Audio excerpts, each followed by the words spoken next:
بسم اللہ الرحمن الرحیم۔ السلام علیکم ورحمۃ اللہ وبرکاتہ۔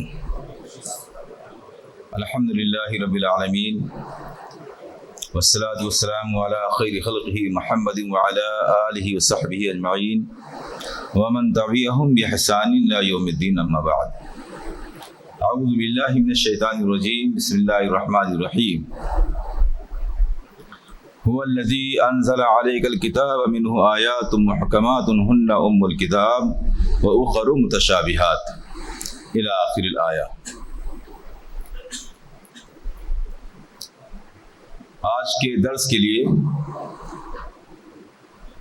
جس آیت کریمہ کا انتخاب ہوا ہے وہ سورہ آل عمران کی آیت نمبر 7 اور 8 ہے۔ اللہ رب العالمین سورہ آل عمران آیت نمبر 7 میں ارشاد فرماتا ہے، هو الذی انزل علیک الکتاب منہ آیات محکمات، وہ اللہ ہی کی ذات ہے جس نے آپ پر کتاب نازل کی ہے۔ منہ آیات محکمات، اس کتاب کی بعض آیتیں محکم ہیں، ہن ام الکتابی، وہی کتاب کی اصل اور مرجع ہیں، وأخر متشابہات، اور دوسری بعض متشابہ آیتیں ہیں۔ هو الذی انزل علیک الکتاب، وہ اللہ ہی کی ذات ہے جس نے آپ پر کتاب نازل کی ہے۔ اس سے ایک بات تو یہ معلوم ہوئی کہ کتاب اللہ منزل من اللہ ہے، اللہ رب العالمین کی طرف سے نازل شدہ ہے۔ دوسری بات معلوم ہوئی کہ اللہ رب العالمین آسمان پر ہے، بلندی پر ہے، کیونکہ انزلہ کا معنی ہوتا ہے کسی چیز کو اوپر سے نیچے کی طرف اتارنا۔ اللہ رب العالمین نے نازل فرمایا ہے یعنی اس نے اوپر سے نیچے کی طرف اتارا ہے۔ جب اس نے اوپر سے نیچے کی طرف اتارا ہے تو اس کا مطلب وہ ہم سے اوپر ہے۔ تیسری چیز معلوم ہوئی کہ کتاب اللہ نازل ہونے سے پہلے ہی کتاب کی شکل میں موجود تھی۔ کتاب اللہ رسول اکرم صلی اللہ علیہ وسلم پر نازل ہونے سے پہلے کتاب کی شکل میں موجود تھا۔ کہاں موجود تھا؟ لوح محفوظ میں موجود تھا اور فرشتوں کے پاس موجود تھا۔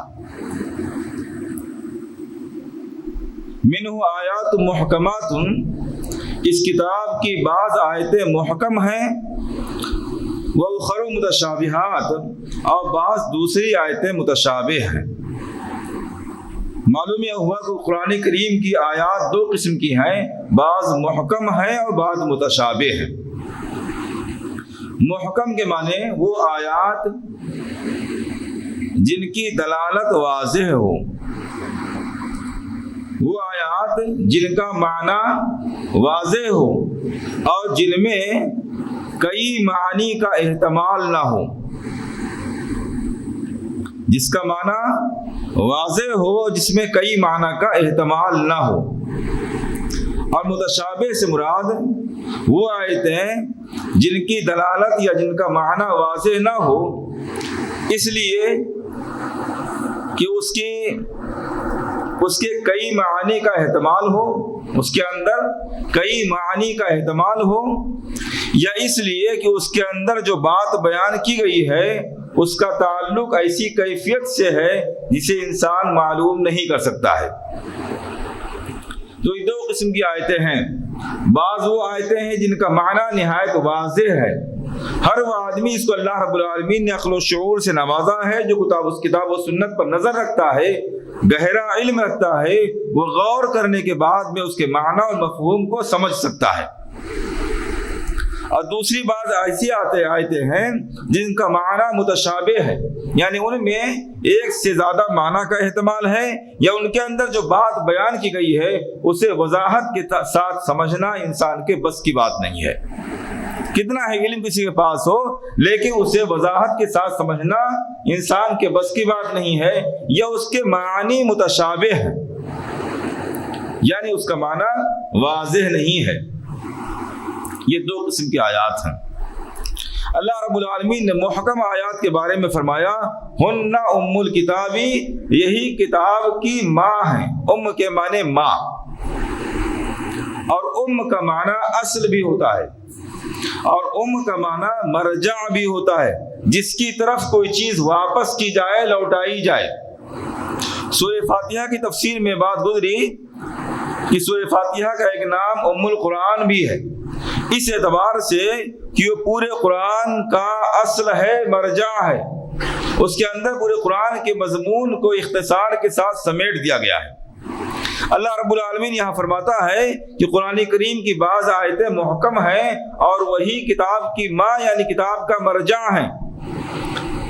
مطلب اس کا یہ ہے کہ وہ متشابہ آیات جن کا معنی واضح نہیں ہے یا جن کا ایک سے زیادہ معنی ہو سکتا ہے، ان کا معنی جاننے کے لیے، متعین کرنے کے لیے محکم آیتوں کی طرف رجوع کرنا چاہیے۔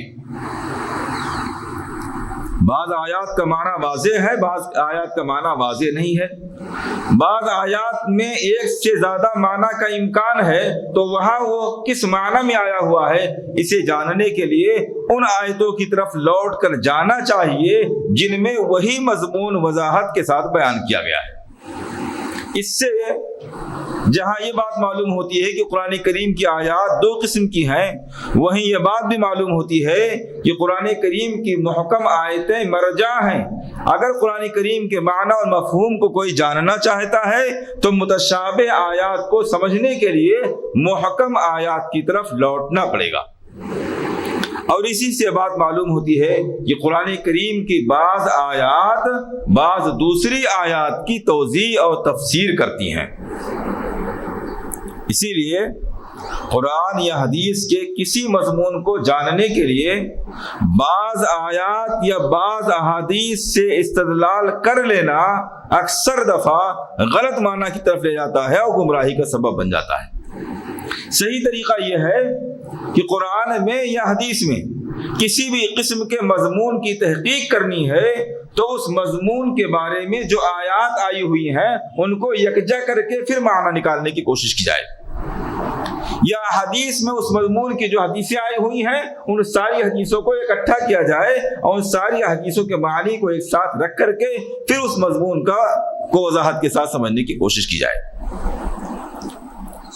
اس آیت کریمہ میں اللہ رب العالمین نے بعض آیات کو محکم اور بعض کو متشابہ کہا ہے، اور قرآن کریم میں دوسرے مواقع پر پورے قرآن کو محکم کہا ہے۔ اللہ رب العالمین فرماتا ہے الف لام را تلک آیات الکتاب الحکیم، یہ کتاب حکیم کی آیات ہیں، یعنی اس کتاب کی تمام آیات محکم ہیں۔ کتاب احکمت آیاتہ ثم فصلت، یہ وہ کتاب ہے جن کی آیتوں کو محکم کر دیا گیا ہے، پھر ان کی تفصیل بیان کی گئی ہے۔ دوسری جگہ اللہ رب العالمین نے فرمایا اللہ نزل احسن الحدیث کتابا متشابہا، اللہ رب العالمین نے سب سے بہترین کلام نازل فرمایا ہے جس کی باتیں ایک دوسرے کے مشابہ ہیں۔ تو قرآن کریم اس آیت کریمہ کی روشنی میں دو حصوں میں منقسم ہوا ہے، بعض آیتیں محکم ہیں، بعض آیتیں متشابہ ہیں، یعنی بعض آیات کا معنی نہایت واضح ہے اور بعض آیات کا معنی واضح نہیں ہے۔ اسی طرح پورا قرآن کریم محکم ہے، یعنی پورا قرآن کریم حکمت سے بھرا ہوا ہے، پختہ اور مضبوط معانی سے بھرا ہوا ہے، اور پورا قرآن کریم متشابہ بھی ہے، یعنی پورے قرآن کریم کے آیتیں ایک دوسرے سے ملتی جلتی ایک دوسرے کے مشابہ ہیں۔ اس معنی کے اعتبار سے یہ ساری آیات محکم ہیں، مضبوط ہیں، پختہ معانی پر مشتمل ہیں۔ فَأَمَّا الَّذِينَ فِي قُلُوبِهِمْ زَيْغٌ فَيَتَّبِعُونَ مَا تَشَابَهَ مِنْهُ ابْتِغَاءَ الْفِتْنَةِ وَابْتِغَاءَ تَأْوِيلِهِ، تو جن لوگوں کے دلوں میں کجی ہے، ٹیڑھا پن ہے، دلوں میں کجی ہونے سے بات معلوم ہوئی کہ جو انسان کے اندر ٹیڑھا پن پایا جاتا ہے، غلط فکر اور نظریہ پایا جاتا ہے، اس کا تعلق اس کے دل سے ہے۔ دلوں میں کجی کا مطلب یہ ہے کہ وہ اپنے اندر نفاق رکھتے ہیں، دلوں میں کچی ہے یعنی نفاق رکھتے ہیں، کتاب و سنت کے صحیح طور پر سمجھنے کا، اس کی اتباع کا جذبہ نہیں رکھتے ہیں۔ تو جن کے دلوں میں کچی ہوتی ہے فَيَتَّبِعُونَ مَا تَشَابَهَ مِنْهُ، تو قرآن کریم کی ان آیتوں کے پیچھے پڑے رہتے ہیں جو متشابہ ہیں، جن کا معنی واضح نہیں ہے، جن کا ایک سے زیادہ بھی معنی ہو سکتا ہے، ان آیتوں کے پیچھے پڑے رہتے ہیں۔ کس لیے؟ دو مقصد کے لیے، ابتغاء الفتنتی، فتنہ پیدا کرنے کے لیے، فتنہ پیدا کرنے کے لیے، قرآن کریم کو مشکوک بنانے کے لیے، علماء کا امتحان لینے کے لیے، وابتغاء تاویلی، اور من پسند طریقے سے قرآن کریم کی ان آیات کا معنی نکالنے کے لیے۔ جن کے دلوں میں ٹیڑھا پن ہوتا ہے، کچی ہوتی ہے، وہ محکم آیتوں کی روشنی میں متشابہ آیتوں کو سمجھنے کے بجائے متشابہ آیتوں کو لے کر کے اسی کے پیچھے پڑے رہتے ہیں۔ معلوم یہ ہوا کہ محکم آیتوں کو چھوڑ کر کے متشابہ آیتوں کے پیچھے پڑنا یہ دل میں ٹیڑھا پن اور کچی ہونے کی نشانی ہے۔ جن آیتوں کا مضمون ایک دم واضح ہے، ان آیتوں کو لے کر کے ان پر عمل کرنا چاہیے، اور جن آیات کا مضمون واضح نہیں ہے، اگر واضح آیات کے ذریعہ وہ سمجھ میں آ جائیں تو بہتر ہے، ورنہ ان کو چھوڑ دینا چاہیے۔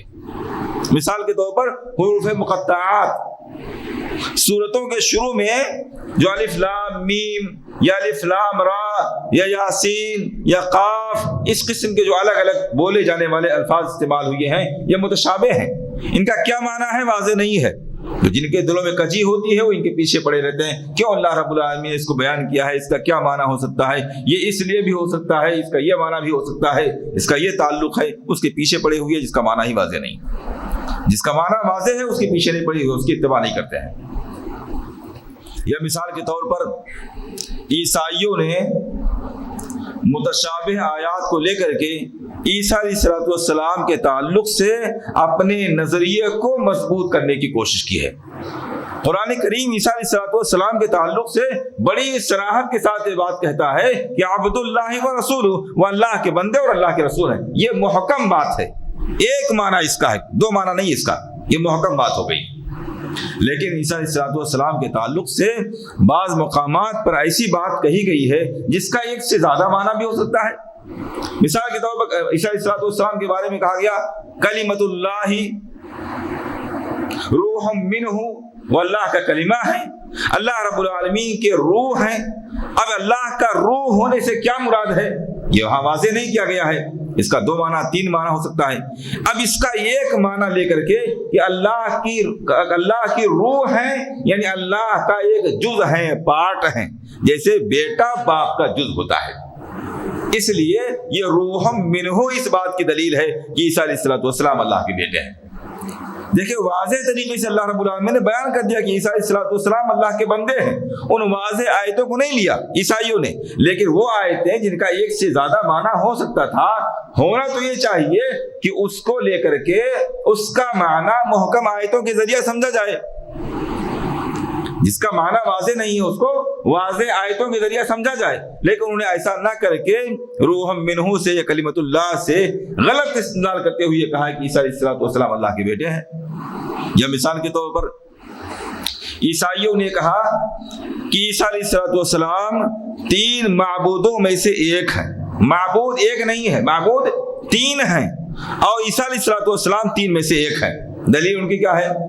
دلیل یہ ہے کہ اللہ رب العالمین قرآن کریم میں جگہ جگہ جمع کا صیغہ استعمال کرتا ہے۔ اِنَّا نَحْنُ نَزَّلْنَا الذِّكْرَ، بے شک ہم نے ذکر کو نازل فرمایا ہے۔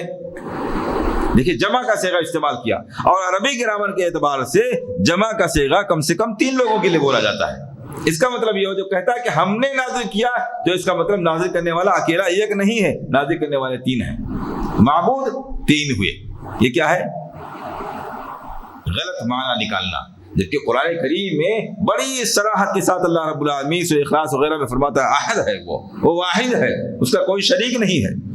یہ محکم آیتیں تھیں، اللہ رب العالمین کے بارے میں بڑی وضاحت کے ساتھ بتا رہی تھی کہ وہ ایک ہے، لیکن وہ آیتیں جن کا ایک سے زیادہ معنی ہو سکتے تھے، ان آیات کو لے کر کے عیسائیوں نے غلط مفہوم نکالنے کی کوشش کی ہے۔ تو جن کے دلوں میں کجی ہوتی ہے، نفاق ہوتا ہے، غلط منہج کے حامل ہوتے ہیں، وہ لوگ محکم آیتوں پر عمل کرنے کے بجائے متشابہ آیات کے پیچھے پڑے ہوتے ہیں۔ ان آیات میں جہاں کجی والے لوگوں کے بارے میں خبر دی گئی ہے، وہاں ہمیں اور آپ کو یہ پیغام دیا جا رہا ہے کہ جو آیتیں محکم ہیں ان پر عمل کرنے کی کوشش کی جائے، جو آیتیں متشابہ ہیں ان کے معانی کو محکم آیات کے ذریعہ سمجھنے کی کوشش کی جائے، اور سمجھ میں نہ آئے تو ان کو یوں ہی چھوڑ دیا جائے، محکم آیات پر عمل کیا جائے۔ یہی کتاب اللہ کی اصل ہے، مرجع ہے۔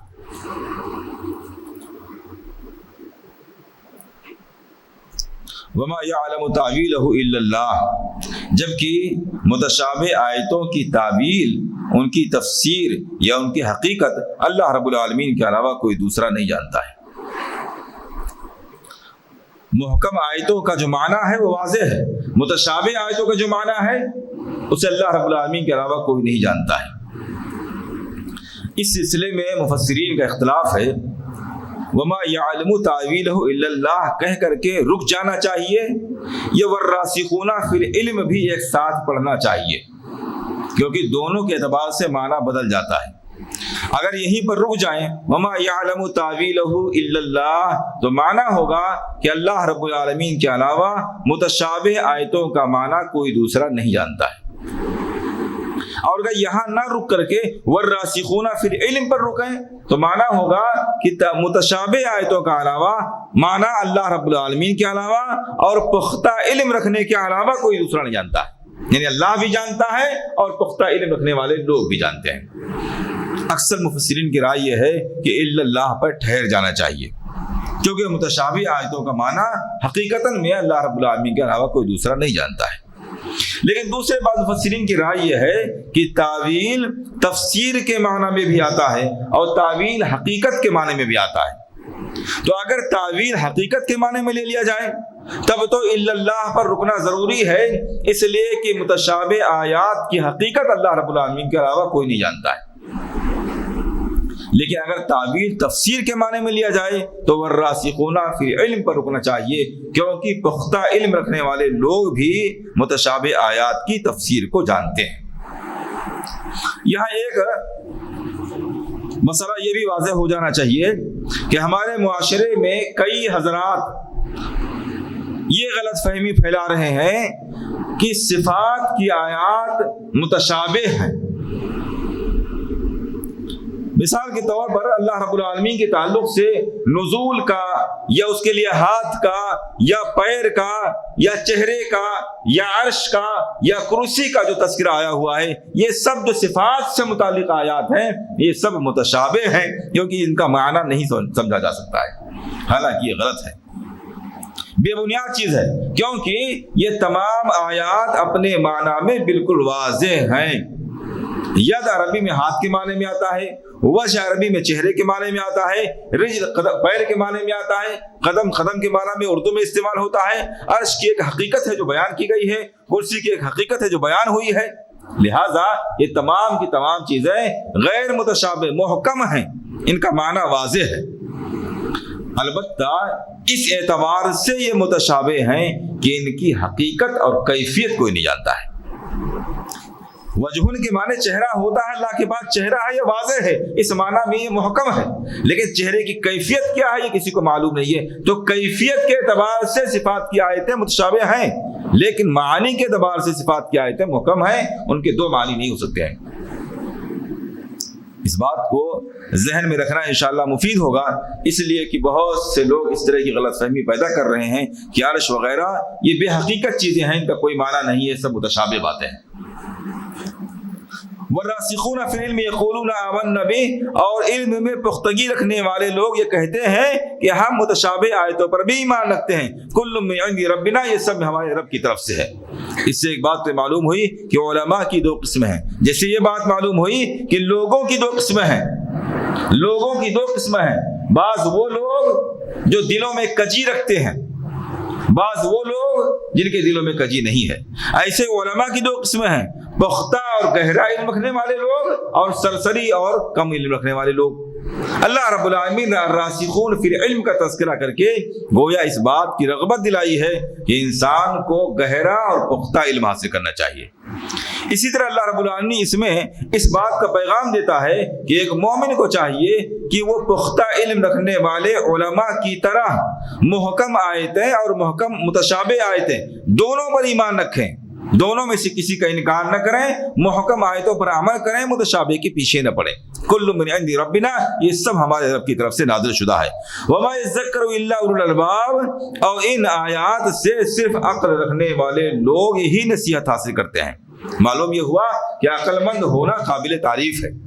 اب اس سے ایک دوسرا نقطہ ملتا ہے، قرآن کو سمجھنے کے لیے عقل ہونا ضروری ہے اور قرآن کو سمجھنا ضروری ہے، لہذا عقل کی حفاظت کرنا ضروری ہے۔ قرآن کو سمجھنے کے لیے عقل کا پایا جانا ضروری ہے، لہذا عقل کی حفاظت کرنا ضروری ہے، اور جب عقل کی حفاظت کرنا ضروری ہے تو ایسی تمام چیزوں کا استعمال کرنا حرام ہے جو عقل کو نقصان پہنچانے والی ہے۔ ایسی تمام چیزیں جو عقل کو نقصان پہنچانے والی ہیں ان کو استعمال کرنا حرام ہے۔ مثال کے طور پر نشے کی چیزیں، تو وما یذکر الا اولو الالباب سے نشے کی چیزوں کی حرمت بھی ثابت ہوتی ہے۔ اس کے بعد اللہ رب العالمین نے ہمیں اور آپ کو ایک دعا سکھلائی ہے، ربنا لا تزغ قلوبنا بعد اذ ہدیتنا وہب لنا من لدنک رحمہ انک انت الوہاب، اے ہمارے پروردگار ہمارے دلوں میں کجی پیدا مت فرما۔ معلوم یہ ہوا ایک انسان ہمیشہ سیدھے دل والا نہیں ہوتا ہے، کبھی بھی اس کے دل میں کجی پیدا ہو سکتی ہے۔ اس لیے ہدایت کوئی پائیدار چیز نہیں ہے کہ ایک بار حاصل ہو گئی تو ہمیشہ حاصل رہے گی، اور اسی لیے سورہ فاتحہ میں ہر نماز اور ہر رکعت میں ہم کو حکم دیا گیا ہے کہ ہم دعا کرتے رہیں اہدنا الصراط المستقیم۔ ہم ہدایت پر ہیں، نماز پڑھ رہے ہیں، پھر بھی کہا رہا ہے کہ غافل نہ ہوئیے گا، دعا کرتے رہیے اہدنا الصراط المستقیم، جبکہ دلوں میں کجی پیدا ہو سکتی ہے۔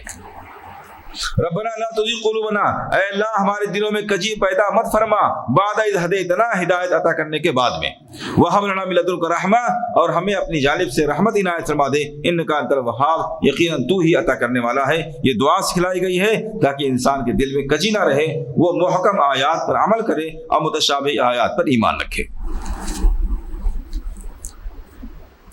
دوسری آیت کریمہ سورہ آل عمران کی آیت نمبر 103 ہے۔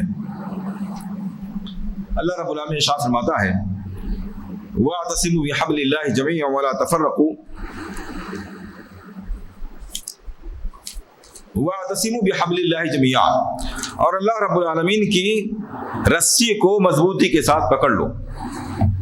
اللہ رب العالمین کی رسی کو مضبوطی کے ساتھ پکڑ لو، ایک ساتھ مل کر کے، وَلَا تَفَرَّقُوا، اور الگ الگ نہ بٹ جاؤ، فرقوں میں نہ بٹ جاؤ، وَاذْكُرُوا نِعْمَتَ اللَّهِ عَلَيْكُمْ، اور اپنے اوپر اللہ رب العالمین کی نعمت کو یاد کرو، اِذْ كُنْتُمْ أَعْدَاءً، جبکہ تم لوگ دشمن تھے، فَأَلَّفَ بَيْنَ قُلُوبِكُمْ، تو تمہارے دلوں کے اندر محبت اس نے پیدا فرما دی، فَأَصْبَحْتُمْ بِنِعْمَتِهِ إِخْوَانًا، تو اس کی اس نعمت سے تم لوگ بھائی بھائی بن گئے، وَكُنْتُمْ عَلَى شَفَا حُفْرَةٍ مِّنَ النَّارِ، اور تم لوگ جہنم کے گڑھے کے کنارے تھے، فَأَنْقَذَكُم مِّنْهَا، تو اللہ رب العالمین نے اتحاد و اتفاق کے ذریعے تمہیں اس سے بچا لیا، كَذَلِكَ يُبَيِّنُ اللَّهُ لَكُمْ آيَاتِهِ لَعَلَّكُمْ تَهْتَدُونَ، اسی طرح اللہ رب العالمین اپنی آیتیں تمہارے لیے کھول کھول کر بیان کرتا ہے تاکہ تم ہدایت حاصل کر سکو۔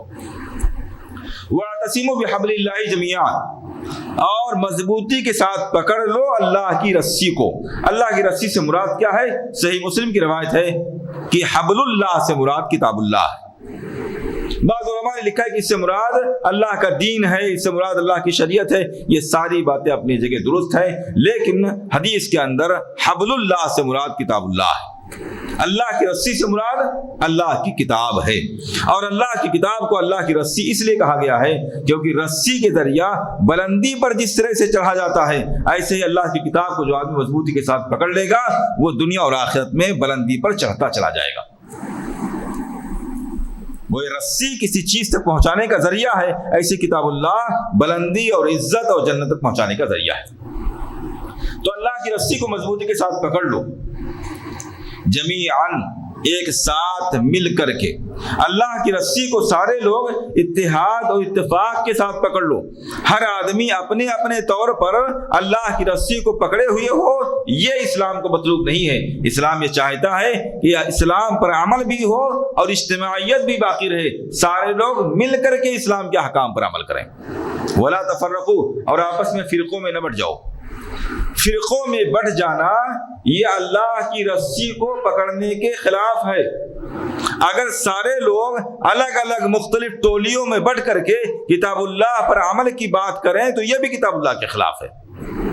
اور یہ اتنی شدید بات ہے, اتنی سخت بات ہے کہ فرقہ بندی, گروہوں میں بٹ جانا, ایک ہی مسلک کے لوگ, ایک ہی مذہب کے لوگ آپسی اختلاف کی بنیاد پر گروہ میں بٹ جائیں, یہ خطرناک بات ہے.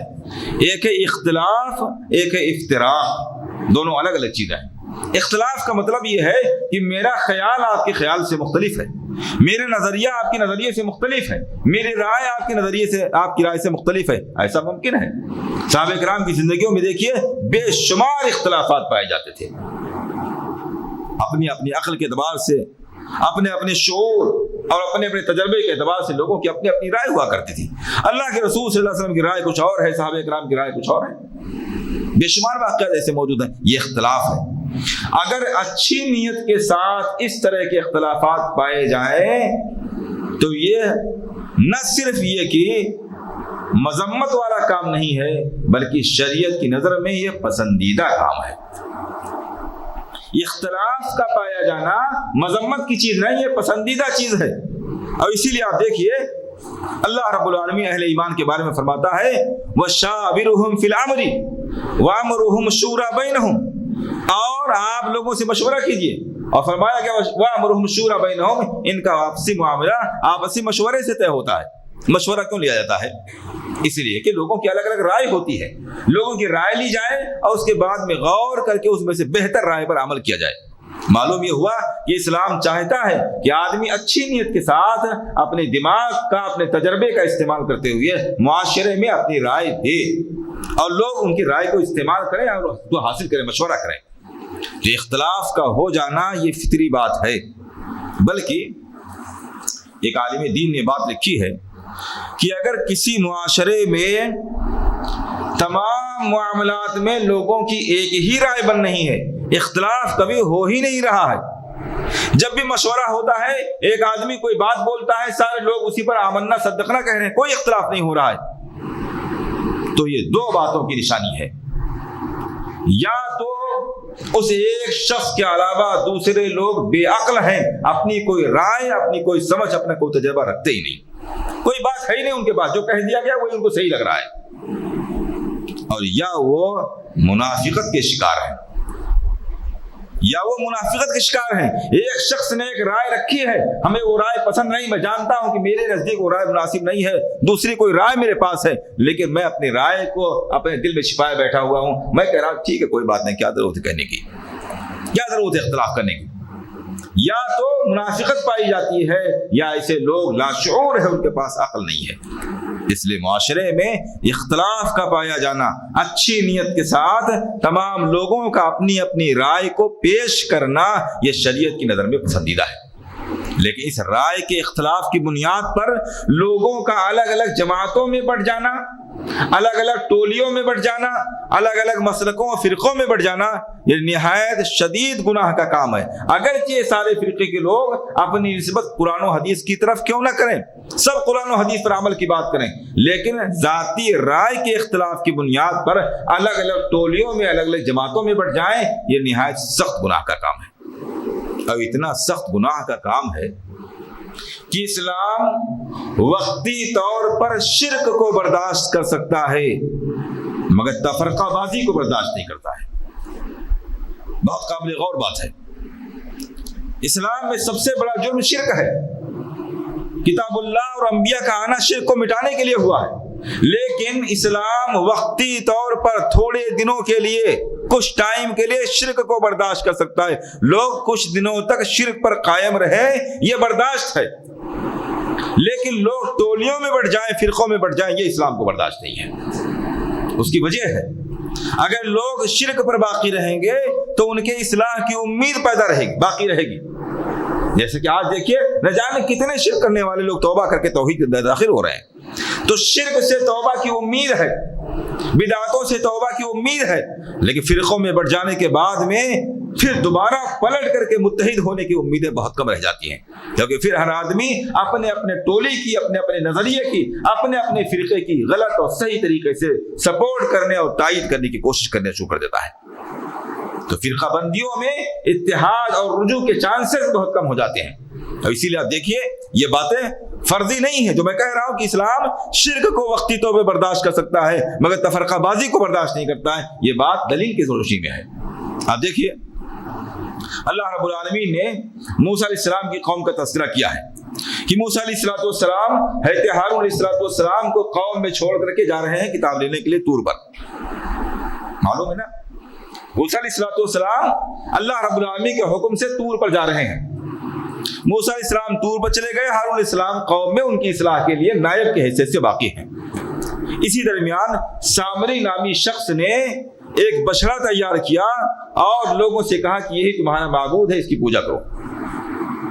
حضرت ہارون علیہ السلام نے سمجھانے کی کوشش کی لیکن لوگ باز نہیں آئے، اور ایک بڑی جماعت نے، بنو اسرائیل کی ایک بڑی جماعت نے اس بچڑے کی عبادت شروع کر دی۔ سارے لوگوں نے نہیں، ایک بڑی جماعت نے بچڑے کی عبادت شروع کر دی، دوسرے بعض لوگ اس سے پرہیز کر رہے تھے، دور تھے۔ ہارون علیہ السلام نے سمجھانے کی اپنے طور پر کوشش کی، وہ لوگ نہیں مانے تو خاموش ہو گئے۔ بچڑے کی عبادت ہو رہی قوم میں، زیادہ تر لوگ بچڑے کی عبادت کر رہے ہیں، کچھ لوگ ہارون علیہ السلام کے ساتھ ہیں۔ ہارون علیہ السلام نے سمجھانے کی کوشش کی، وہ نہیں مانے، ہارون علیہ السلام خاموش ہو گئے۔ وہاں طور پر اللہ رب العالمین موسیٰ علیہ السلام کو بتلاتا ہے کہ آپ یہ توریت لے کر کے جائیے، آپ کی قوم میں شرک پھیلا ہوا ہے، بت پرستی پھیلی ہوئی ہے، لوگ بچڑے کی پوجا کر رہے ہیں۔ موسیٰ علیہ السلام کو بڑا غصہ آیا، غصے کی حالت میں تملاتے ہوئے آئے۔ جب قوم میں پہنچ کر کے اپنی آنکھوں سے بچڑے کی عبادت کرتے ہوئے دیکھا تو بے پناہ جلال میں آ گئے، غصے میں آ گئے، اور سب سے پہلے اپنے بھائی ہارون کے پاس گئے۔ ہارون علیہ السلام کو نائب بنا کر کے گئے تھے، ان کی ذمہ داری تھی کوئی اصلاح کرتے، تو ذمہ دار سے سوال پہلے ہوگا، پبلک سے سوال بعد میں۔ موسیٰ علیہ السلام کہاں گئے؟ ہارون علیہ السلام کے پاس گئے اور ان کے سر اور داڑھی کے بال کو پکڑ کر گھسیٹنے لگے کہ میں تمہیں نائب بنا کر کے گیا تھا، تم کیا کر رہے تھے؟ تمہاری قوم میں بت پرستی پھیلی ہوئی ہے۔ جواب کیا دیا انہوں نے؟ خشیت ان تقول فرقت بین بنی اسرائیل، اے میرے بھائی مجھے اس بات کا ڈر لگ گیا تھا کہ کہیں میں اصلاح کی کوشش کروں اور ہماری قوم کے لوگ دو حصے میں نہ بٹ جائیں، اور پھر آ کر کے آپ مجھ سے یہ کہنے لگے کہ میرے آنے کا انتظار نہیں کیا اور آپ نے ایسی کوشش کی کہ قوم کو دو حصے میں بانٹ دیا۔ مجھے ڈر تھا کہ میں اس بت پرستی کو روکنے کی کوشش کرتا تو قوم فرقے میں بٹ جاتی، دو حصے میں بٹ جاتی، اس لیے میں خاموش رہا۔ موسیٰ علیہ السلام نے یہ نہیں کہا کہ کوئی بات نہیں، دو فرقے میں بٹ جاتی تو بٹ جانے دیتے، مگر شرک گوارا نہیں اسلام کو، ایسا نہیں کہا۔ ہارون علیہ السلام کے عذر کو مقبول کیا، معقول عذر سمجھا اس کو، اور خاموش ہو گئے۔ معلوم کیا ہوا؟ اسلام وقتی طور پر بچڑے کی پوجا بھی برداشت کر سکتا ہے، شرک بھی برداشت کر سکتا ہے، مگر اسے فرقہ پرستی قطعاً برداشت نہیں ہے۔ وجہ کیا ہے؟ فرقوں میں بٹ جانے کے بعد میں اصلاح اور اتحاد کے چانسز بہت کم ہو جاتے ہیں، جبکہ جرم کتنا ہی بڑا ہو اس میں اصلاح کے چانسز واقع ہوتے ہیں۔ تو اللہ رب العالمین فرماتا ہے وَاعْتَصِمُوا بِحَبْلِ اللَّهِ جَمِيعًا وَلَا تَفَرَّقُوا، فرقوں میں بٹ کر کے قرآن کی اتباع بھی کی جائے تو اتباع قرآن نہیں ہے، اتباع قرآن اس وقت ہے جب سارے لوگ ایک ساتھ متحد ہو کر کے قرآن کی اتباع کریں۔ آج جو لوگ قرآن کی اتباع نہیں کر رہے ہیں سو نہیں کر رہے ہیں، یہ ان کا اپنا مسئلہ ہے، لیکن ہم اور آپ جو کتاب اللہ سنت رسول اللہ کی طرف اپنی نسبت کرتے ہیں اور الحمدللہ کافی حد تک اس پر عمل کرنے کی کوشش کرتے ہیں، ہمیں اور آپ کو ان آیات سے سبق لینا چاہیے کہ ہمارے درمیان آپسی اختلافات جو رائے کی بنیاد پر ہوتے ہیں، اگر وہ اختلاف افتراق کی شکل اختیار کر لیں، فرقے کی شکل اختیار کر لیں، تو کتاب و سنت کی طرف نسبت اور کتاب و سنت کی طرف عمل کرنا حقیقت کتاب و سنت کی طرف نہ نسبت ہے نہ عمل ہے۔ اسلام کو یہ مطلوب نہیں ہے۔ اللہ رب العالمین فرماتا ہے وَاذْكُرُوا نِعْمَتَ اللَّهِ عَلَيْكُمْ إِذْ كُنْتُمْ أَعْدَاءً، اور اللہ رب العالمین کو اس نعمت کو یاد کرو جب دشمن تھے۔ اس میں اللہ رب العالمین مدینہ کے اوس اور خزرج انصار کی طرف مخاطب ہے۔ اسلام کے آنے سے پہلے مدینہ کی یہ دو قبائل اوس اور خزرج برس سے آپس میں جنگیں کرتے چلے آ رہے تھے، نسل در نسل ان کی جنگیں چل رہی تھی، آپس میں اتحاد کی کوئی شکل نہیں تھی، اور یہ یہودی اس جنگ میں اس آگ میں تیل ڈالنے کا کام کر رہے تھے، جنگوں کو بھڑکانے کے لیے قرض دیتے تھے، جنگوں کے لیے ہتھیار دیتے تھے، اور دونوں میں وہ اس طرح سے اختلاف کرائے ہوئے تھے تاکہ ان کا کاروبار چلتا رہے۔ یہ یہودیوں کا پرانا کاروبار ہے جس میں آج بھی وہ لگے ہوئے ہیں، قوموں کو ملکوں کو لڑانا، ان کو تیل دینا، ان کو ہتھیار دینا، ان کو قرض دینا، اور اس جنگ کو کسی طرح ختم نہ ہونے دینا۔ اوس و خزرج میں پرانی جنگ چلی آ رہی تھی، اسلام آیا، اللہ کے رسول صلی اللہ علیہ وسلم نے ان دونوں کو متحد کر دیا، ان دونوں کو ایک کر دیا، ایسا اتحاد پیدا ہو گیا کہ جیسے کبھی اختلاف تھا ہی نہیں۔ اللہ رب العالمین اس نعمت کو یاد دلا رہا ہے، وَاذْكُرُوا نِعْمَتَ اللَّهِ عَلَيْكُمْ إِذْ كُنْتُمْ أَعْدَاءً فَأَلَّفَ بَيْنَ قُلُوبِكُمْ، اور تم اس دشمنی کو یاد کرو، اللہ رب العالمین کی نعمت کو یاد کرو کہ تم آپس میں دشمن تھے، فَأَلَّفَ بَيْنَ قُلُوبِكُمْ، تو اللہ رب العالمین نے تمہارے دلوں کو جوڑ دیا۔ معلوم یہ ہوا کہ اتحاد اللہ رب العالمین کی بہت بڑی نعمت ہے جس کا وہ یہاں ذکر کر رہا ہے۔ دوسری بات معلوم ہوئی کہ اللہ کی نعمت کو یاد کرنا چاہیے، اس کا ذکر کرنا چاہیے، تذکرہ کرنا چاہیے۔ یہاں ایک مسئلہ اور سمجھنا چاہیے، اللہ کی نعمت کو یاد کرنا اور نعمت کی یادگار منانا دونوں میں فرق ہے۔ جو گمراہیاں آتی ہیں لوگوں کے اندر وہ عام طور سے دو ذریعے سے آتی ہیں، شبہات سے یا شہوات سے، شبہات کی طرف سے یا شہوات کی طرف سے۔ آپ دیکھتے ہیں ہمارے معاشرے میں کئی لوگ عید میلاد النبی مناتے ہیں، دلیل کیا ہے؟ قرآن سے دلیل دیتے ہیں۔ اللہ رب العالمین فرماتا ہے وَأَمَّا بِنِعْمَةِ رَبِّكَ فَحَدِّثْ، اللہ رب العالمین کی نعمت کو یاد کرو، ذکر کرو اس کا۔ رسول اکرم صلی اللہ علیہ وسلم تو نعمت ہے، ان سے بڑی نعمت کیا ہو سکتی ہے؟ ہم اسی کو یاد کر رہے ہیں، یہ قرآن سے ثابت ہے۔ یہاں بھی اللہ رب العالمین فرمایا وَاذْكُرُوا نِعْمَتَ اللَّهِ، اللہ کی نعمت کو یاد کرو، یاد تو کر رہے ہیں اس میں۔ اسی بات کا تو ہم ذکر کرتے ہیں کہ رسول اکرم صلی اللہ علیہ وسلم آئے ہیں، آپ کے فضائل ہیں، آپ کے آنے کی کیفیتیں تھیں، آپ صلی اللہ علیہ وسلم کی خصائص ہیں، یہ تو بیان کرتے ہیں۔ قرآن سے مدلل کرنے کی کوشش کی جاتی ہے، کیوں؟ شبہات کے ذریعہ لوگوں کو ڈاؤٹ میں ڈالا جاتا ہے۔ دراصل یاد کرنا اور یادگار منانا یہ دونوں بالکل الگ باتیں ہیں۔ اگر یاد کرنے کا مطلب یادگار منانا ہوتا تو اس آیت کریمہ کی روشنی میں اوس اور خزرج کے لیے واجب ہو جاتا کہ کوئی ایک دن متعین کر کے اپنے اس اتفاق کی یادگار مناتے، اور رسول اکرم صلی اللہ علیہ وسلم ان کو حکم دیتے کہ آیت کریمہ کے ذریعے تم پر واجب ہے کہ ایک دن متعین کر کے اپنے اتحاد کی یادگار مناؤ، مگر ایسا کہیں نہیں ہے۔ تو یاد کرنا اور بات ہے، دل میں یاد کرے، زبان سے یاد کرے، ہمیشہ یاد کرے، اس کا شکریہ ادا کریں، ایک دوسری بات ہے، لیکن اس کی بنیاد پر کوئی دن متعین کر لیا جائے اور یادگار منایا جائے، جشن منایا جائے، ایک بالکل دوسری بات ہے، اس کا کوئی ثبوت نہیں ہے۔ فَأَلَّفَ بَيْنَ قُلُوبِكُمْ، اللہ رب العالمین نے تمہارے دلوں میں محبت پیدا کر دی، دلوں کو جوڑ دیا۔ معلوم یہ ہوا کہ اصل اتحاد دل کا اتحاد ہے۔ بعض دفعہ کیا ہوتا ہے، اتحاد کے نام پر لوگ ایک تو ہو جاتے ہیں، ایک جگہ بیٹھتے ہیں، ایک ساتھ نماز پڑھتے ہیں، ایک ساتھ اٹھنا بیٹھنا ہوتا ہے، مگر دلوں میں اتفاق نہیں ہوتا ہے۔ اللہ رب العالمین نے الف بین قلوبکم کہہ کر کے بتلایا ہے کہ اصل اتحاد دل کا اتحاد ہے۔ اور دل کا اتحاد کب پیدا ہوتا ہے؟ جب آدمی خواہشات نفسانی پر کنٹرول کرے۔ یہ جو اختلافات پیدا ہوتے ہیں یہ خواہشات نفسانی کے بے قابو ہو جانے پر ہوتے ہیں۔ میری یہ رائے ہے، فلاں نے میری رائے کے خلاف بات کیوں کہی، بس یہ ایگو کا مسئلہ ہو گیا، انا کا مسئلہ ہو گیا۔ یہ جو انا پیدا ہو جاتا ہے انسان کے اندر، اس انا کی بنیاد پر اختلافات ہوتے ہیں۔ تو دلوں کے اتحاد کا ذریعہ یہ ہے کہ اپنے اندر ایسی کوئی انانیت باقی نہ رکھی جائے جس کی وجہ سے دوسروں سے دل میں اتحاد باقی نہ رہے۔ فَأَلَّفَ بَيْنَ قُلُوبِكُمْ، تمہارے دلوں میں اللہ رب العالمین نے اتحاد پیدا کر دیا۔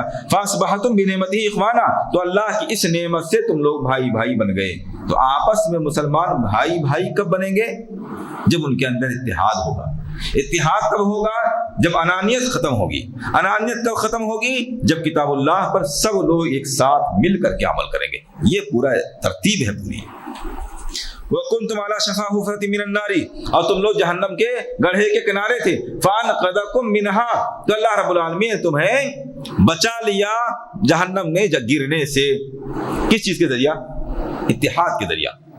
اتحاد اتنی بڑی نعمت ہے کہ اللہ رب العالمین فرماتا ہے کہ اس اتحاد و اتفاق کی نعمت کے ذریعہ ہم نے تم کو جہنم کے گڑھے میں جانے سے بچا لیا. تو جہنم میں جانے سے بچنے کے لیے جہاں ایمان کی ضرورت ہے، توحید کی ضرورت ہے، اعمال کی ضرورت ہے، وہیں اس بات کی بڑی سخت ضرورت ہے کہ تمام لوگ مل کر کے ایک ساتھ اللہ کی رسی کو مضبوطی کے ساتھ پکڑیں اور آپس میں اتحاد و اتفاق باقی رکھیں. کذالک یبین اللہ لکم آیاتہ، اسی طرح اللہ رب العالمین تمہارے لیے اپنی آیتوں کو کھول کر کے وضاحت کے ساتھ بیان کرتا ہے. لعلکم تہتدون، تاکہ تم اس سے راستہ حاصل کرو، ہدایت حاصل کرو. اس آیت کریمہ میں اللہ رب العالمین نے ہمیں اور آپ کو خصوصی طور پر اس بات پر آگاہ کیا ہے کہ ہم اور آپ اگر اپنی نجات چاہتے ہیں، ہم اور آپ اس بات کے خواہش مند ہیں کہ آج مسلمان ایک ہو جائیں، بھائی بھائی بن کر کے رہیں، تو ضروری ہے کہ اپنی انانیت کو کچل کر کے سارے کے سارے لوگ کتاب اللہ سنت رسول اللہ پر جمع ہونے کی کوشش کریں. حقیقی اتحاد اسی وقت ممکن ہے جب سارے لوگ کتاب اللہ کو اپنا مرکز بنا کر کے اور اسی کے ارد گرد جمع ہونے کی کوشش کریں. اس کے بغیر حقیقی اتحاد ممکن نہیں ہے. حقیقی اتحاد سے میں ایک بات کی طرف اور توجہ دلانا چاہتا ہوں. آج مسلمانوں کو شاید اتحاد کی جتنی ضرورت ہے، ہو سکتا ہے اس سے پہلے کبھی اتنی ضرورت نہ رہی ہو. حالانکہ ضرورت تو ہمیشہ تھی، لیکن شاید اتنی ضرورت کبھی نہ رہی ہو. ہمارے معاشرے میں مسلمانوں میں اتحاد ہو سکتا ہے کہ نہیں ہو سکتا ہے، اس کو لے کر کے دو قسم کے نظریات پائے جاتے ہیں. ایک تو وہ لوگ جو اتحاد کے لیے اگر کبھی پر کسی پلیٹ فارم پر جمع ہوتے ہیں تو اس میں ہمیں اور آپ کو یاد نہیں کرتے ہیں. یہ حقیقت ہے. سلفی حضرات کو، مسلک اہل حدیث کے حاملین کو وہاں نہیں بلایا جاتا ہے اتحاد و اتفاق کے لیے، کیونکہ وہ سمجھتے ہیں کہ ہماری تعداد بہت تھوڑی ہے، ہمارا ہونا نہ ہونا برابر ہے، اگر باقی سارے لوگ اتفاق میں متفق ہو جائیں گے تو کافی ہو جائے گا. یہ ایک غلط فہمی ہے، یہ ایک انتہا ہے. اتفاق اس وقت تک نہیں ہو سکتا ہے مکمل جب تک کہ چھوٹی بڑی تمام جماعتوں کو ایک نہ کیا جائے. دوسری غلط فہمی ہمارے یہاں پھیلائی جا رہی ہے، وہ یہ کہ جب تک لوگ کتاب اللہ پر متفق نہ ہو تب تک اتحاد نہیں ہو سکتا ہے. کتاب و سنت جب تک اختیار نہ کرے لوگ تب تک اتحاد نہیں ہو سکتا ہے. اور دلیل کے طور پر یہ آیت کریمہ پیش کی جاتی ہے. دیکھیے، میں نے بھی یہ بات ذکر کی ہے ابھی تھوڑی دیر پہلے، مگر اس میں ایک لفظ بڑھایا تھا ہم نے. مکمل اور حقیقی اتحاد ممکن نہیں ہے.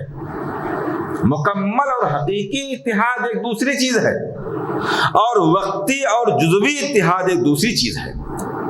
سیاسی اعتبار سے، معاشی اعتبار سے، ملکی اعتبار سے، تجارتی اعتبار سے، معاشی اعتبار سے وقتی طور پہ متحد ہونا اور ہے، اور ایک ہے حقیقی اور مکمل اتحاد. اس کے لیے یقیناً اس بات کی ضرورت ہے کہ سارے لوگ کتاب اللہ سنت رسول اللہ کو مرکز سمجھ کے اس کے گرد جمع ہو جائیں، تب حقیقی اتحاد پیدا ہوگا. لیکن وقتی اتحاد کے لیے کتاب اللہ کو ماننا تک ضروری نہیں ہے. کوئی کتاب اللہ کا بالکل سرے سے انکار کر رہا ہے، اس کو بھی شامل کر کے وقتی طور پر متحد ہوا جا سکتا ہے. اور اس کی مثال ہے اللہ کے رسول صلی اللہ علیہ وسلم مدینہ آنے کے بعد میں یہودیوں سے اتحاد کرتے ہیں. مدینہ کے آس پاس جو مشرکین کے چھوٹے چھوٹے قبائل ہیں ان سے اتحاد کرتے ہیں، صلح کرتے ہیں ان سے. آپ دیکھیے، وہ سرے سے کافر ہیں، قرآن کو ماننے والے نہیں ہیں. اللہ کے رسول صلی اللہ علیہ وسلم نے اتحاد کیا کہ نہیں کیا؟ اپنے ملک کی حفاظت کے لیے اس بات پر صلح کی گئی کہ اگر کوئی بھی آدمی ہم پر حملہ کرتا ہے تو ہم سارے لوگ مل کر کے اس کا دفاع کریں گے. تو وقتی طور پر، جزوی طور پر، سیاسی معاملات میں، تجارتی معاملات میں، ملکی معاملات میں یا اور بعض معاملات کے لیے وقتی طور پر اتحاد کیا جا سکتا ہے. جیسے ہم میں سے بہت سے لوگ غیر مسلم سے پارٹنرشپ میں کام کرتے ہیں، آپ کا اور غیر مسلم کا اس معاملے میں اتحاد ہوتا ہے، یہ وقتی اتحاد ہے. تو آج ملک کو اتحاد کی ضرورت ہے. اگر مکمل اور حقیقی اتحاد نہ بھی ہو سکے تو کم سے کم جس طرح نبی اکرم صلی اللہ علیہ وسلم نے یہودیوں سے اور مشرکین کے قبائل سے اتحاد کیا تھا، ایسے وقتی اتحاد ہی صحیح مگر کر لینا چاہیے. سیاسی اتحاد ہی صحیح مگر کر لینا چاہیے. اور یہ غلط فہمی نہیں پھیلانی چاہیے کہ کتاب و سنت کے بغیر اتحاد ہو ہی نہیں سکتا. حقیقی اتحاد نہیں ہو سکتا ہے، جزوی اتحاد ہو سکتا ہے، سیاسی اتحاد ہو سکتا ہے، معاشی اتحاد ہو سکتا ہے، جیسا کہ نبی اکرم صلی اللہ علیہ وسلم نے کیا تھا. آج اس بات کی ضرورت ہے کہ اگر ہم اپنے اپنے مسلکوں کو چھوڑ کر کتاب و سنت پر نہیں بھی آ رہے ہیں تو اپنے اپنے مسلک کو پکڑے رکھیں، کم سے کم سیاسی اعتبار سے، ملکی اعتبار سے ایک ہونے کی کوشش کریں. اس کی سخت ضرورت ہے. کذالک یبین اللہ لکم آیاتہ لعلکم تہتدون، اسی طرح اللہ رب العالمین تمہارے لیے اپنی آیات کو کھول کر کے وضاحت کے ساتھ بیان کرتا ہے تاکہ تم لوگ اس سے ہدایت حاصل کرو۔ اللہ رب العالمین سورہ آل عمران 185 میں ارشاد فرماتا ہے کل نفس ذائقۃ الموت وانما توفون اجورکم یوم القیامہ فمن زحزح عن النار وادخل الجنہ فقد فاز وما الحیاۃ الدنیا الا متاع الغرور۔ کل نفس ذائقۃ الموت، ہر ذی روح کو، ہر جاندار کو موت کا مزہ چکھنا ہے۔ آیت نمبر 185 ذرا کل نفس ذائقۃ الموت، ہر ذی روح کو موت کا مزہ چکھنا ہے۔ اس سے دو بات معلوم ہوئی، ایک بات تو یہ کہ ہر ذی روح کو موت واقع ہوگی، ہر ذی روح کو موت کا مزہ چکھنا ہے، اس پر موت واقع ہوگی، سوائے اس کے جسے اللہ رب العالمین نے ہمیشہ ہمیش کے لیے پیدا فرمایا ہے۔ اس میں بھی استثناء ہے، ہر ذی روح کو موت آئے گی، اللہ کی ذات اس سے مستثنیٰ ہے۔ کل من علیہا فان ویبقی وجہ ربک ذو الجلال والاکرام، سب فنا ہو جانے والے ہیں، اللہ کی ذات باقی رہے گی، اللہ کی ذات مستثنیٰ ہے۔ اور ایسے وہ تمام لوگ بھی اس سے مستثنیٰ ہیں جن کو اللہ رب العالمین نے ہمیشہ ہمیش کے لیے پیدا فرمایا ہے۔ مثال کے طور پر جنت میں جنتیوں کی خدمت کے لیے جو نو عمر بچے پیدا کیے گئے ہیں ان کے بارے میں اللہ رب العالمین فرماتا ہے ولدان مخلدون، یہ ایسے بچے ہیں جو ہمیشہ ہمیش کے لیے پیدا کیے گئے، ان پر موت نہیں آئے گی۔ ایسے اللہ رب العالمین نے جنتیوں کے لیے جو حوریں پیدا کی ہیں وہ حوریں ہمیشہ ہمیش رہیں گی، ان پر موت نہیں آئے گی۔ تو اللہ رب العالمین نے جن کو ہمیشہ کے لیے پیدا کیا وہی خوب جانتا ہے کہ اس نے کس کو ہمیشہ کے لیے پیدا کیا ہے۔ ان کے علاوہ جتنے بھی ذی روح ہیں، انسان، حیوان، چرند، پرند، جو بھی ذی روح ہیں سب کو فنا ہونا ہے۔ دوسری بات، موت کا ایک ذائقہ ہے، وہ ذائقہ ضرور ہر آدمی کو چکھنا پڑے گا، وہ اچھا بھی ہو سکتا ہے، برا بھی ہو سکتا ہے۔ موت اور موت کے قریب کے جو ذائقے ہیں اسے چکھنا لازم ہے۔ ذائقۃ الموت کہہ کر کے اس بات کی طرف اشارہ کیا گیا۔ کل نفس تموت نہیں کہا گیا، سب کو مرنا ہے ایسا بھی کہا جا سکتا تھا، لیکن قرآن میں کوئی ایک نقطہ بھی بے مقصد نہیں آیا ہوا ہے۔ ذائقۃ الموت کہہ کر کے بتلایا گیا ہے کہ موت کا ایک ذائقہ ہے۔ اگر ہم صاحب ایمان ہیں تو موت کا ذائقہ ہمارے لیے اچھا اور عمدہ ہو سکتا ہے، فرشتے ہمارے لیے خوشخبری کا پیغام لے کر کے آتے ہیں اس وقت، اور خدا نخواستہ اگر ہم برے ہیں تو فرشتے ہمارے لیے موت کے ساتھ ساتھ عذاب کا بھی پیغام لے کر کے آتے ہیں، اور بڑی شدت کے ساتھ، بڑے تلخ ذائقے کے ساتھ موت کا جام اور موت کا گھونٹ پینا ہوتا ہے۔ تو موت کا ایک ذائقہ ہے، لیکن موت اصل نہیں ہے۔ مر جانا یہ کوئی بڑی بات نہیں ہے، بڑی بات موت کے بعد والی زندگی ہے۔ اسی لیے اللہ رب العالمین نے فرمایا کل نفس ذائقۃ الموت، ہر آدمی کو موت کا مزہ چکھنا ہے، حزیروں کو مرنا ہے، لیکن وَإِنَّمَا تُوَفَّوْنَ أُجُورَكُمْ، لیکن مرنے کے بعد ایک دوسری زندگی آ رہی ہے جو اصل ہے، مرنا اصل نہیں ہے۔ إِنَّمَا تُوَفَّوْنَ أُجُورَكُمْ يَوْمَ الْقِيَامَةِ، تم کو تمہارے تمام اعمال کے اجر دیے جائیں گے پورے پورے قیامت کے دن۔ توفونا سے یہ بات ثابت ہوتی ہے کہ جس نے جتنا کیا ہے اچھا یا برا اس کا پورا پورا بدلہ اس کو ملے گا، پورا پورا بدلہ ملے گا، اس میں کوئی نقص اور کمی نہیں ہوگی۔ فَمَن زُحْزِحَ عَنِ النَّارِ وَأُدْخِلَ الْجَنَّةَ فَقَدْ فَازَ، جب بدلہ دیا جائے گا تو یہ بتلانا بھی ضروری ہے کہ اصل کامیابی کیا ہے، آخرت کی اصل کامیابی کیا ہے۔ آخرت کی اصل کامیابی کے لیے دو چیزیں ہیں، فَمَن زُحْزِحَ عَنِ النَّارِ وَأُدْخِلَ الْجَنَّةَ، جہنم سے بچا لیا جائے، جنت میں داخل کر دیا جائے، فقد فاز، تو وہ آدمی کامیاب ہے۔ جس آدمی میں کو جنت میں داخلہ ہی نہ ملے، سیدھے جہنم میں چلا جائے، وہ بہت بڑی ناکامی میں ہے۔ اور جس آدمی کو جہنم میں جا کر کے پھر وہاں سے نکل کر جنت میں آنے کا موقع ملے، وہ کامیاب تو ضرور ہے مگر مکمل کامیابی اس کو نہیں ملی ہے۔ مکمل کامیابی کے لیے دو چیزیں ضروری ہیں، جہنم سے مکمل نجات اور جنت میں داخلہ۔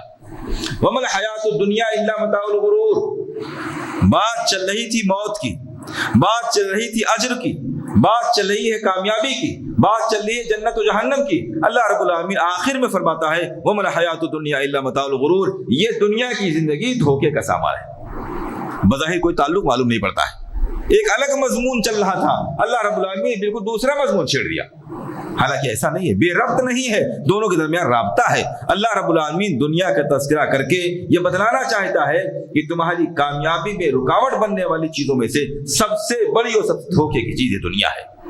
جو آدمی چاہتا ہے کہ موت کے بعد کی زندگی کامیاب زندگی ہو، جہنم سے بچ کر کے جنت میں جائے، اسے چاہیے کہ اس دھوکے کی پونجی سے دنیا سے اپنے آپ کو بچا کر کے چلنا پڑے گا۔ یا ایھا الذین آمنوا لا تلہکم اموالکم واولادکم، تمہاری اولاد تمہارے مال تم کو غافل نہ کر دیں اللہ کے ذکر سے۔ تو اللہ کے ذکر سے غافل کرنے والی چیزوں میں سے دنیا ہے، اور اس دنیا میں انسان کا اپنا جسم، اپنا نفس، اس کی اولاد، اس کی بیوی، اس کا مال و جائیداد، اس کا گھر مکان، اس کی عزت و شہرت، یہ تمام کی تمام چیزیں دنیا کا سامان ہیں، اور ان تمام چیزوں کے بارے میں اللہ رب العالمین نے فرمایا وَمَا الْحَيَاةُ الدُّنْيَا مَتَاعُ الْغُرُورِ، دنیا کی زندگی میں انسان کو جو کچھ بھی حاصل ہوا ہے یہ سب دھوکے کی پونجی ہے۔ اس کی وجہ سے انسان اس دھوکے میں ہے کہ دنیا ہماری ہے، اس کی وجہ سے عزت، شہرت، دولت، یہ ترقی سب کو ملی ہوئی ہے، حالانکہ یہ سب دھوکہ ہے۔ مرنے کے بعد یہ ساری کی ساری چیزیں یہیں چھوٹ جانے والی ہیں۔ اس دنیا کے دھوکے میں رہ کر کے اپنی آخرت کو تباہ نہیں کرنا چاہیے۔ آخرت کو تباہ کرنے والی چیزوں میں سے اور بڑی کامیابی سے روکنے والی چیزوں میں سے سب سے بڑی چیز یہ دنیا ہے، دنیا کا دھوکہ ہے۔ اسی لیے اللہ رب العالمین نے موت کے بعد، جنت و جہنم کے بعد آخر میں اس دنیا کا تذکرہ فرمایا ہے، جس سے ہمیں اور آپ کو پیغام ملتا ہے کہ اس دنیا کو کمایا تو ضرور جائے، اللہ رب العالمین نے اس سے منع نہیں فرمایا ہے، لیکن اس دنیا کے ذریعہ آخرت کو کمانے کی کوشش کی جائے۔ اللہ رب العالمین ارشاد فرماتا ہے وَابْتَغِ فِيمَا آتَاكَ اللَّهُ الدَّارَ الْآخِرَةَ وَلَا تَنْسَ نَصِيبَكَ مِنَ الدُّنْيَا وَابْتَغِ فِيمَا آتَاكَ اللَّهُ، اللہ رب العالمین نے آپ کو جو بھی عطا کیا ہے، جس شکل میں عطا کیا ہے، صحت مند جسم کی شکل میں، علم کی شکل میں، عمل کی شکل میں، عقل کی شکل میں، مال و دولت کی شکل میں، عزت و شہرت کی شکل میں، جو کچھ بھی اللہ رب العالمین نے عطا کیا ہے، اس کے ذریعہ آخرت کی زندگی تلاش کرو، ڈھونڈو۔ یہ جو اللہ رب العالمین نے ہمیں عطا فرمایا ہے، اس کو خرچ کر کے، اس کو استعمال کر کے آخرت کی زندگی تلاش کیجیے۔ جس طرح سے ہمارے پاس روپیہ ہوتا ہے، پیسہ ہوتا ہے، اور اس روپیے کو خرچ کر کے ہم اس سے زیادہ پسندیدہ چیز خریدتے ہیں، روپیہ دے کر کے ہم اپنی دوسری پسندیدہ چیز خریدتے ہیں، ایسے اللہ رب العالمین فرماتا ہے کہ اس نے جو کچھ تم کو عطا کیا ہے اسے خرچ کرو، اس کو استعمال کرو، اور اس سے زیادہ فائدے کی دنیا حاصل کرو۔ وَابْتَغِ فِيمَا آتَاكَ اللَّهُ الدَّارَ الْآخِرَةَ وَلَا تَنْسَ نَصِيبَكَ مِنَ الدُّنْيَا، اور دنیا میں اللہ رب العالمین نے آپ کے مقدر میں جو رکھا ہے اسے بھولیے نہیں، اس کو حاصل کیجیے، اس کے لیے محنت کیجیے۔ اور رسول اکرم صلی اللہ علیہ وسلم فرماتے ہیں احرص علی ما ينفعك، جو چیز آپ کے لیے مفید اور نفع بخش ہو سکتی ہے اسے حاصل کرنے کے لیے حریص اور لالچی بن جاؤ۔ لیکن اسی کے ساتھ ساتھ اگر دین کے مقابلے میں دنیا کو ترجیح دے دیا جائے تو یہ جہنم میں جانے کا الارم اور پیغام ہو جاتا ہے۔ اسی لیے اللہ رب العالمین نے فرمایا وَمَا الْحَيَاةُ الدُّنْيَا إِلَّا مَتَاعُ الْغُرُورِ، یہ دنیا صرف دھوکے کا سامان ہے، اس کی وجہ سے دھوکے میں نہیں آنا چاہیے، اس کی وجہ سے اپنے آخرت کا نقصان نہیں کرنا چاہیے۔ اللہ رب العالمین سے دعا ہے کہ ہمیں کتاب و سنت کو سننے، سمجھنے، اس پر عمل کرنے، اس کی دعوت دینے کی توفیق عنایت فرمائے۔ آمین وآخر دعوانا ان الحمدللہ رب العالمین۔ سبحانک اللہم ربنا وبحمدک، اشہد ان لا الہ الا انت، استغفرک واتوب الیک۔ سبحانک ربنا وبحمدک، اشہد ان لا الہ الا انت، استغفرک واتوب الیک۔ سبحان ربک رب العزۃ عما یصفون وسلام علی المرسلین والحمد للہ رب العالمین۔